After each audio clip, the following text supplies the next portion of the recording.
On va passer à l'instant cuisine. Comme ça, je vous présente des petites recettes de cuisine que j'ai découvert, que je me fais. Souvent, c'est pas le truc extraordinaire, mais je suis assez content de ma découverte.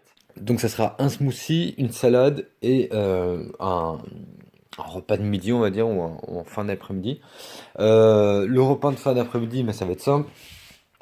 Ça va être des choux-fleurs avec une poêlée de légumes qui contiennent haricots verts, princesse, choux romanesco, petits pois et verts, je sais plus comment on les appelle. Les trucs qui sont plus gros que les princesses. Et brocoli avec un petit poisson, tout ça à la vapeur, avec un filet d'huile d'olive, poivre et sel. Sorry, le truc qui gueule derrière, c'est mon frigo parce qu'il est occupé à dégeler. C'est tout con, mais moi ça m'a bien surpris. Et de plus, ça me remplit aisément l'estomac. Après ça, j'ai plus trop, j'ai assez mangé en fait. C'est vraiment cool comme recette. On va passer ensuite à la salade. Je sais pas, celle a l'air appétissante, mais moi, je suis tout content de ma trouvaille. Donc on a ici les branches d'épinards fraîches, de la noix de coco, de la feta, des raisins secs, des graines de tournesol, des graines de courge, des olives vertes. Généralement, je rajoute du radis noir, mais vous verrez que le mélange entre les raisins et... Ah oui, je rajoute des kiwis, des fois. Je rajoute des kiwis, ça donne vraiment pas mal le mélange entre le sucré salé, entre la feta avec...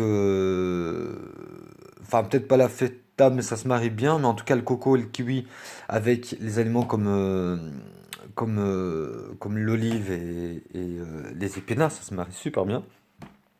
Et alors, par-dessus, filet d'huile d'olive, citron, poivre et sel.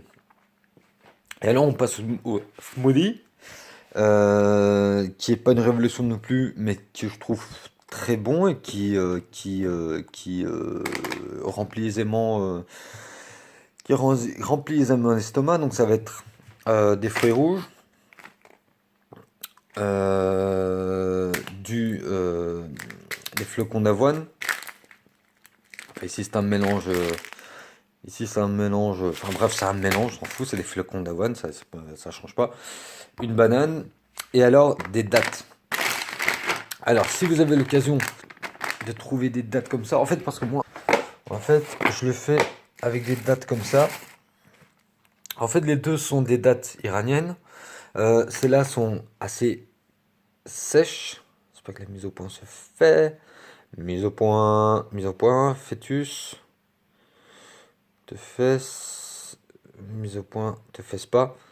Elles sont assez sèches en fait, et l'avantage de ces dattes, c'est que vous pouvez les garder en poche en fait, sans qu'elles collent, sans qu'elles se détachent, et vous pouvez les manger à n'importe quel moment de la journée. Donc voilà, elles sont super chouettes. Et moi, je les faisais avec celles-là, qui sont très sucrées, très grasses.